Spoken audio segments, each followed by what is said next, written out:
The rain came down like God's own fury that night, turning the cracked asphalt of Interstate 80 into a black mirror of my shattered nerves. I gripped the steering wheel of my old Chevy until my knuckles bleached white, the tire hissing its last defiant breath as the car lurched to a halt on the shoulder, miles from anywhere that felt like home. In that endless stretch of Wyoming nothing, with thunder cracking overhead like the voice of every doubt I'd ever buried, I realized I wasn't just stranded, I was utterly, terrifyingly alone. My name is Ethan Harper, and at 25, I'd convinced myself I could outrun the ache gnawing at my chest. Born and raised in the tidy suburbs of Denver, Colorado, I'd built a life of careful compartments, the engineering job that paid the bills, the Sunday calls to mom that glossed over the cracks, the dates with women that felt like scripts from a play I never auditioned for. But 2 weeks ago, after another hollow evening staring at my phone, scrolling through faces that didn't stir anything real, I'd packed a bag and hit the road west. Find yourself. The self-help podcast had chirped. Yeah, right.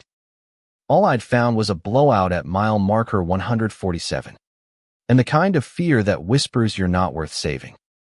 I stepped out into the downpour, the cold sheets soaking through my thin jacket in seconds, and popped the trunk for the spare. The jack was rusted, the lug nuts seized like my resolve. Lightning forked the sky, illuminating the sagebrush flats that rolled out like a forgotten promise. And for a wild moment, I imagined just walking into the dark, letting the storm swallow me whole. That's when I heard a low rumble of hooves cutting through the gale, steady as a heartbeat.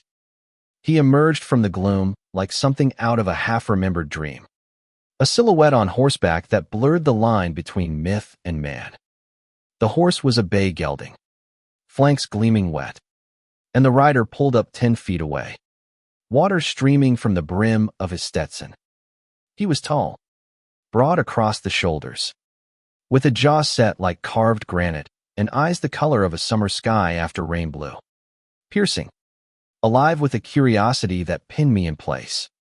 His name, I'd learned soon enough, was Jake Harlan, 32 years old, born under these same wide skies in a ranch house outside Laramie, Wyoming. A man whose hands knew the weight of lassos and fence posts as surely as they knew solitude. You all right there, son? His voice carried over the wind, low and gravel rough, laced with that drawl that wrapped around you like worn leather. He swung down from the saddle with the ease of someone who'd done it 1,000 times, boots splashing in the mud. Up close, he smelled of rain and earth and something faintly like pine soap, his flannel shirt clinging to a frame honed by years of honest labor. I stammered something about the tire, my voice cracking like the thunder, and he just nodded, as if flat tires on forsaken roads were the most ordinary crisis in the world. Name's Jake. Let's get you sorted. No pity in his tone, just matter-of-fact kindness that hit me harder than the storm. He knelt by the wheel without another word, his hand steady as he worked the jack, muscles flexing under soaked denim. I stood there, useless, watching the rain trace paths down his neck, wondering why this stranger's presence made the night feel less like an ending. By the time the spare was on, the worst of the squall had eased to a persistent drizzle, and my shirt hung heavy as my thoughts. Nearest town's Rollins, about 20 miles east, Jake said, wiping his palms on his jeans as he straightened. You got a phone signal? I pulled out my cell 2 bars, flickering like hope. Enough to call a tow, I guess. But the butt hung there, heavy with the truth I hadn't voiced. I didn't want to call anyone. Not yet.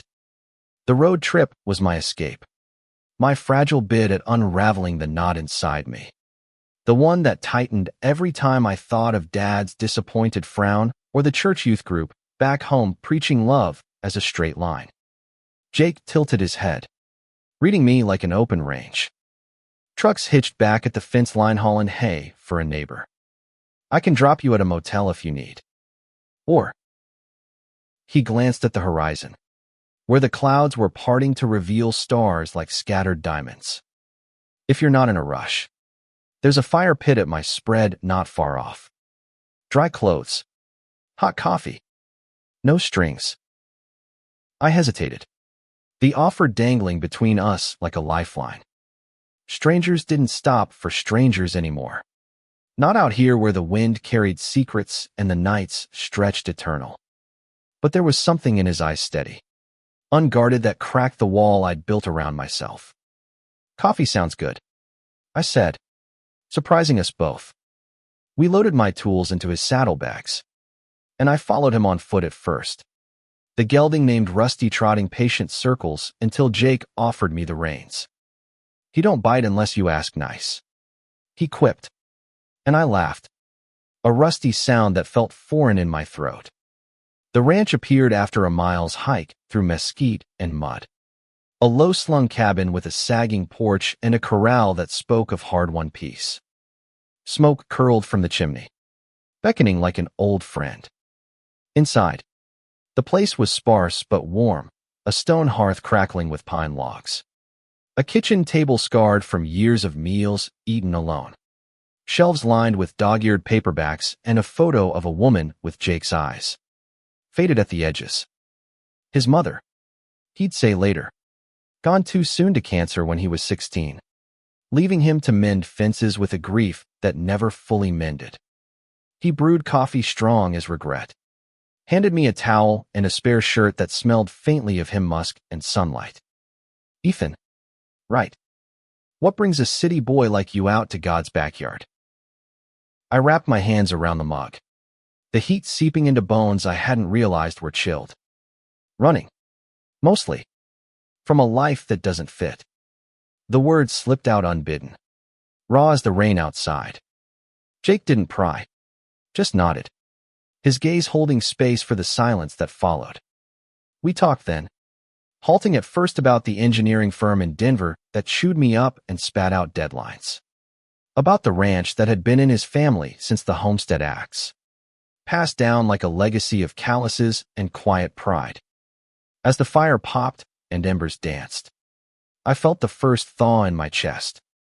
Jake spoke of his days, dawn patrols on horseback, the ache of empty acres after his dad sold off half the land to developers chasing wind farms. Folks say progress is coming, he mused, staring into the flames. But sometimes it feels like it's just leaving more ghosts behind. I nodded, the parallel hitting too close. My own ghosts were softer.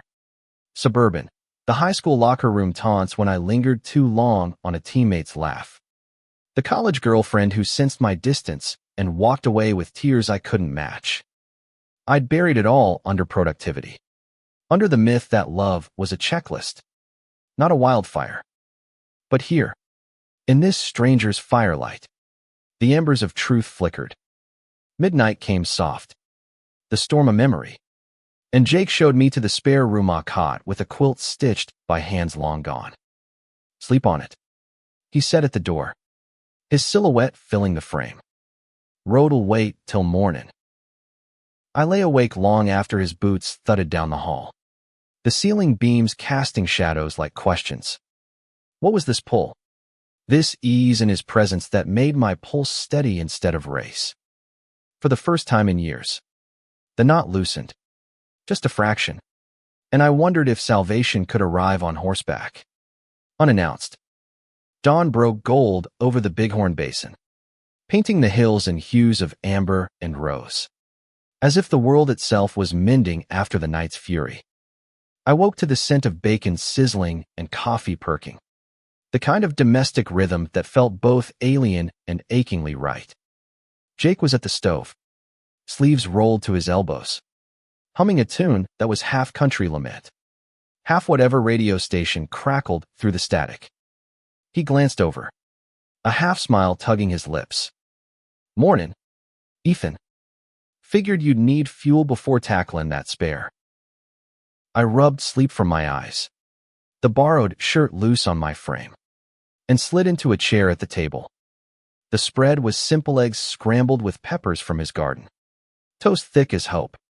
And that coffee, black and bold.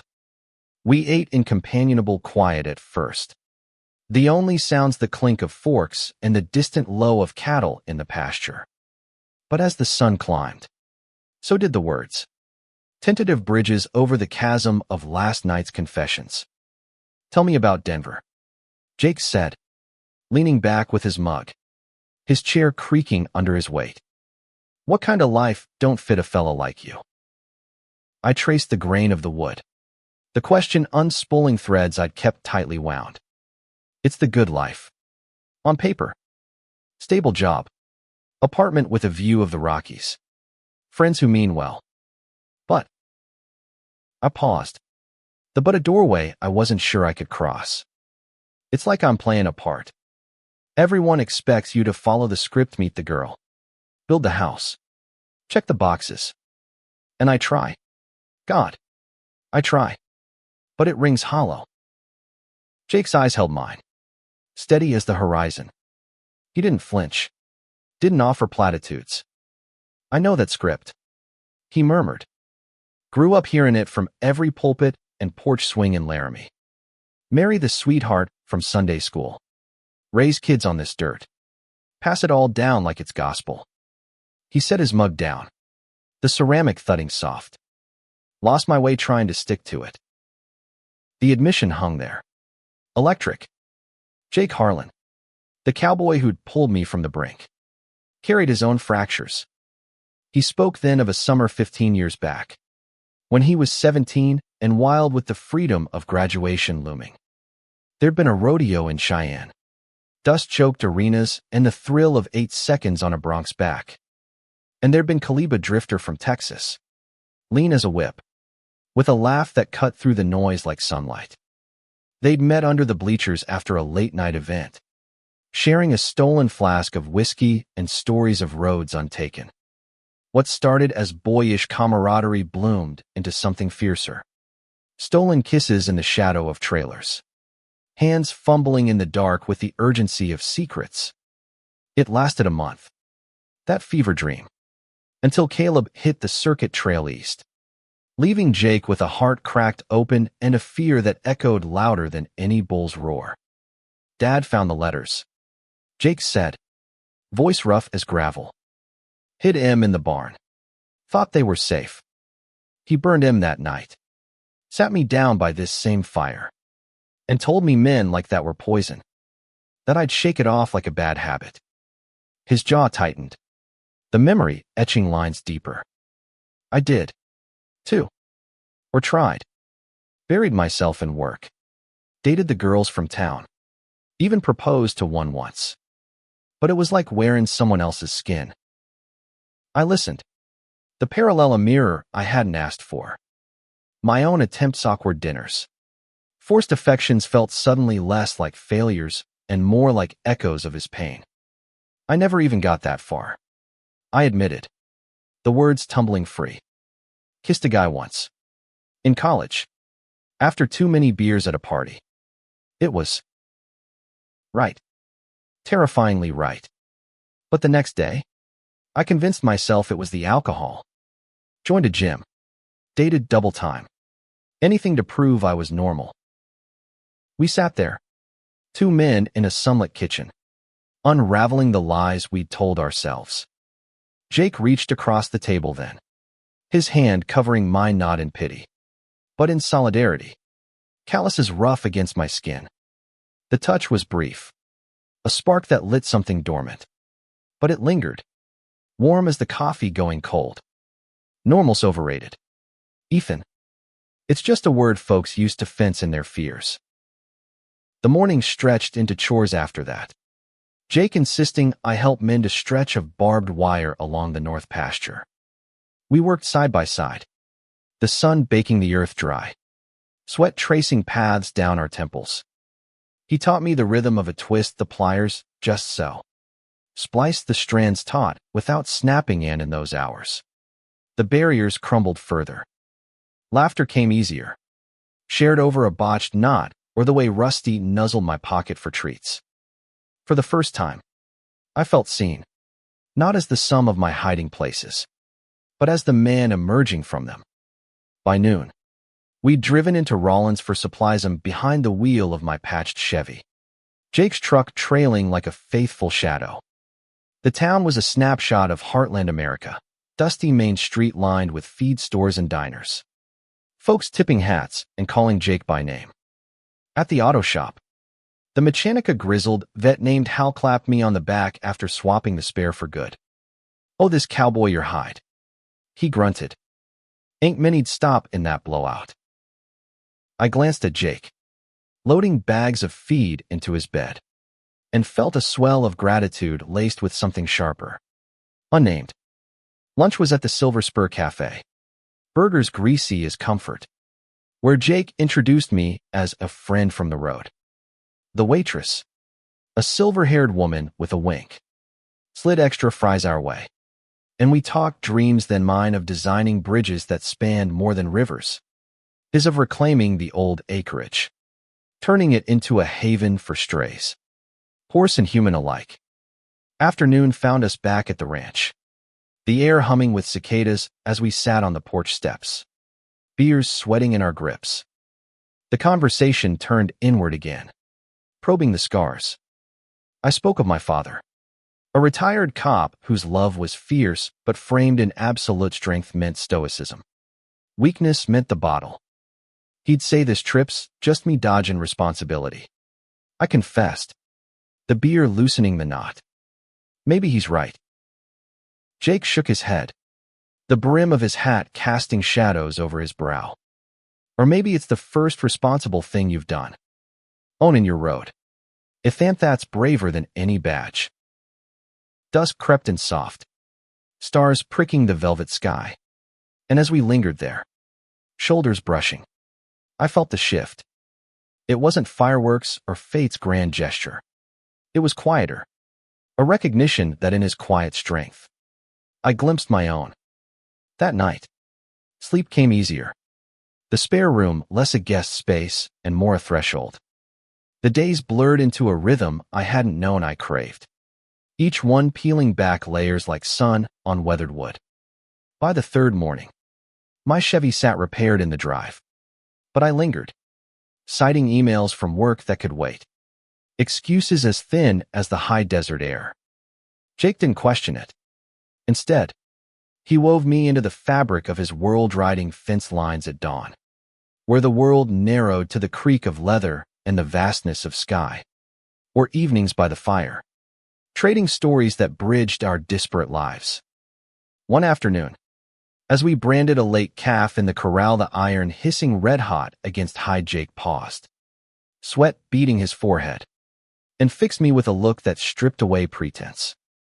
"You ever wonder what it'd be like, Ethan, to stop running?" The question landed like a gut punch, the hammer in my hand forgotten. We were knee-deep in the dust of his inheritance, the scent of scorched hair sharp, and in that primal moment, truths surged forth. I thought of the letters I'd never written, the dreams deferred to the altar of approval. "Every damn day," I whispered, "but fear's a hell of a tether." He nodded, quenching the brand in a bucket with a steam hiss. Was for me, too.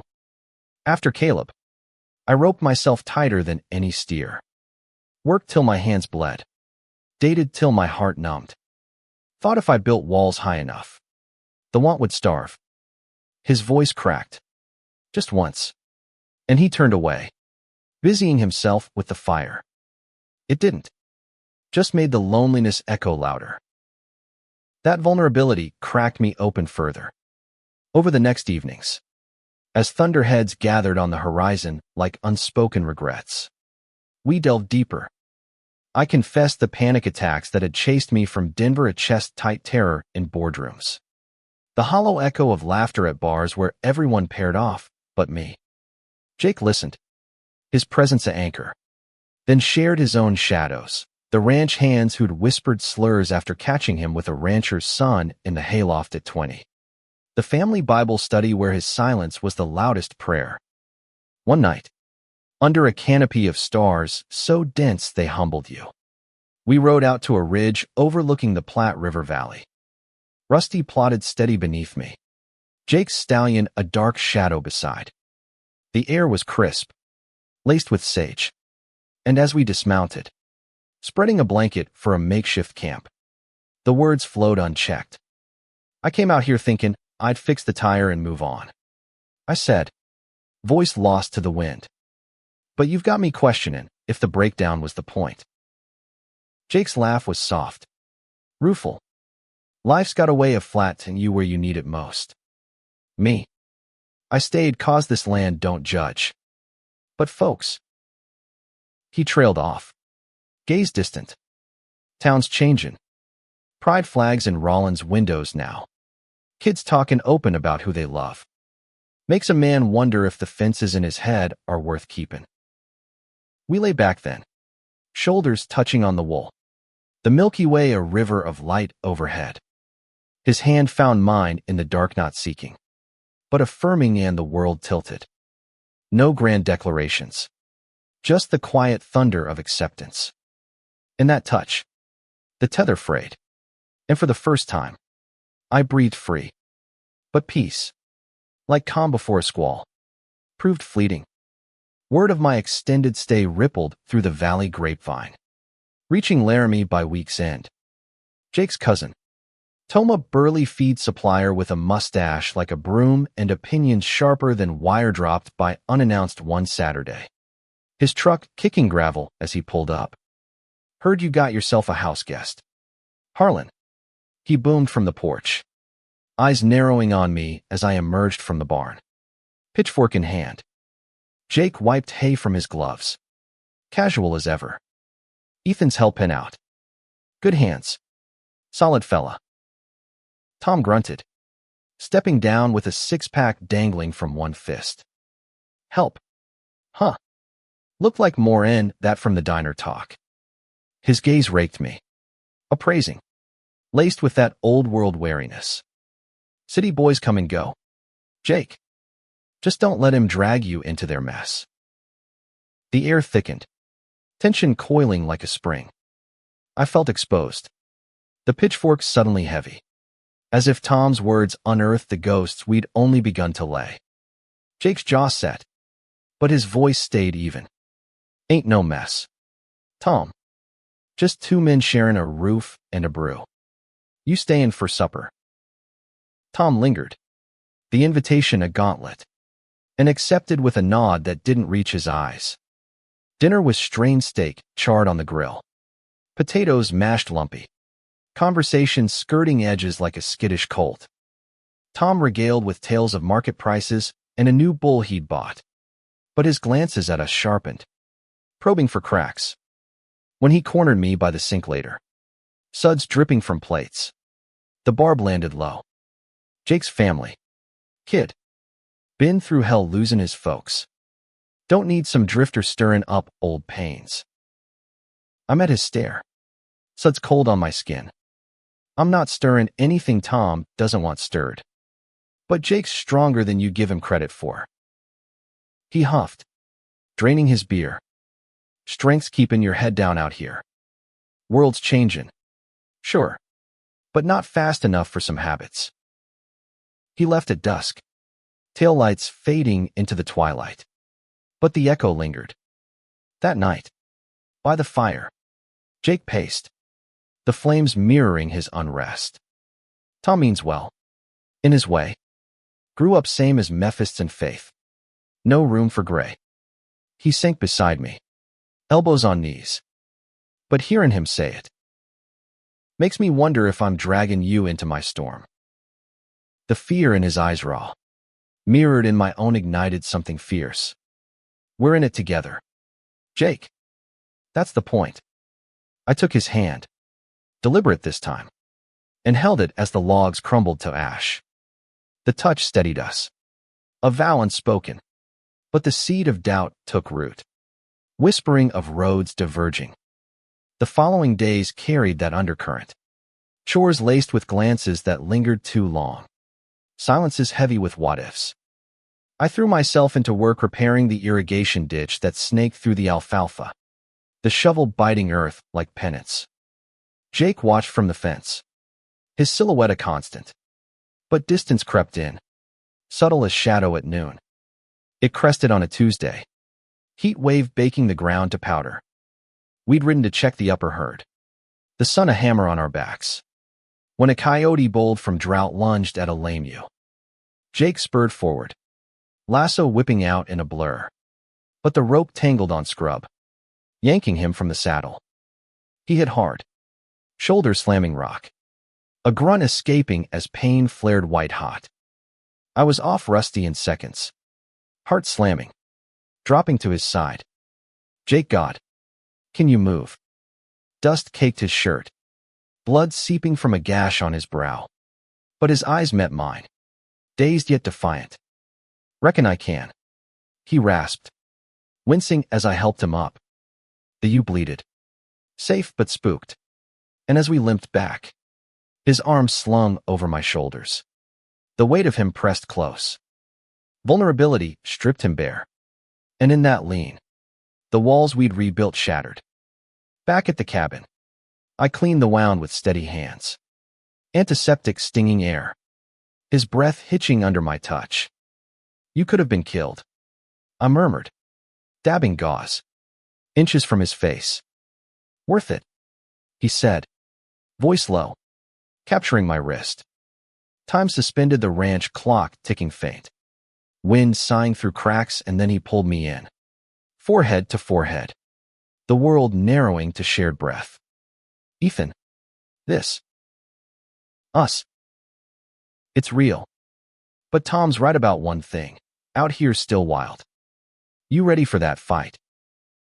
I searched his eyes, the blue depths holding storms I'd weather gladly. Born ready, long as we're side by side. The kiss that followed was inevitable, soft at first, then deepening with the pent-up tide of days unspoken. It tasted of salt and sage, of fears confronted and futures glimpsed. No rush, no fire, just the quiet sealing of a pact. Two souls aligning under one vast sky. Word spread, as words do in close-knit valleys. A murmur swelling to rumble. Tom's warnings bore fruit, sidelong looks at the co-op. A canceled hay order from a longtime neighbor. Whispers that branded Jake the pariah he'd once feared. The ranch felt besieged, isolation closing like fog off the mountains. I stayed, digging in deeper, phoning Denver with excuses that rang truer each time. Sketching plans for a windbreak fence that doubled as metaphor. But the strain etched lines on Jake's face. Nights where he'd stare at the ceiling, murmuring of selling out. Starting fresh in Casper, where the world bent kinder. The breaking point came mid-September. Leaves turning gold on the aspens like warnings. A letter arrived from my mother. Forwarded from the apartment I'd sublet, Dad's heart scare. A mild infarction that stole his breath and mine across miles. Come home, Ethan. She pleaded in neat script. Family's what matters. Whatever you're chasing, it's not worth this. Guilt crashed in. Title, pulling me under. I showed Jake that evening, the paper trembling in lamplight. I have to go, I said, voice fracturing. Just for a bit. See him through. He nodded. Slow. The hurt flickering deep. Go. Be the son he needs. But as I packed, the cabin echoing hollow, he pulled me close one last time. This ain't goodbye, Ethan. Roads loop back. The drive east was a blur of regret. Interstates unspooling like veins. Denver's skyline a prodigal's return. Dad lay pale in the hospital. Monitors beeping steady. Mom's hand frail in mine. Missed you, kid. He wheezed, eyes crinkling. Thought you were lost out there. Word stuck. The truth a boulder on my tongue. Days blurred into care grocery runs. Bedside vigils where love's raw edges cut deep. One night, as rain lashed the window like Wyoming's echo, I confessed fragments, the road, the ranch, the man who'd mended more than metal. Mom's gaze softened.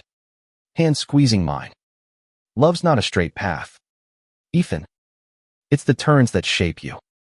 Dad, recovering slow, grunted approval later, long as he makes you whole. Son, that's enough. Emboldened, I called Jake, voice thick over static. I'm coming back. For good. His laugh, warm as heath fire, bridged the miles. Barn doors open. Always was. Fall deepened, and I returned. Chevy crunching gravel like homecoming. Jake waited on the porch, hat in hands. The valley painted in harvest hues. We rebuilt. Deliberate, a coming-out barbecue for close allies, Tom included. Grudging but present where toast skirted edges but landed true. The ranch thrived. Fences mended. Hearts aligned. Winter came gentle that year. Snow blanketing the world in hush. We'd sit by the fire. Plans unfolding, expanding the spread to a mentorship for queer youth. Bridges built from more than steel. Jake's hand in mine, steady as seasons, taught me that love wasn't conquest, but constancy. In spring, under skies vast as forgiveness, we exchanged rings, simple bands of ranch-forged silver at a quiet ceremony by the ridge. Rusty as witness. Stars our congregation. The road that stranded me had led here. To a life unscripted. Profound. And in Jake's eyes, I saw my reflection, whole. Unyielding. Forever changed. For in the end, the greatest journeys aren't measured in miles, but in the souls we dare to wheel toward home.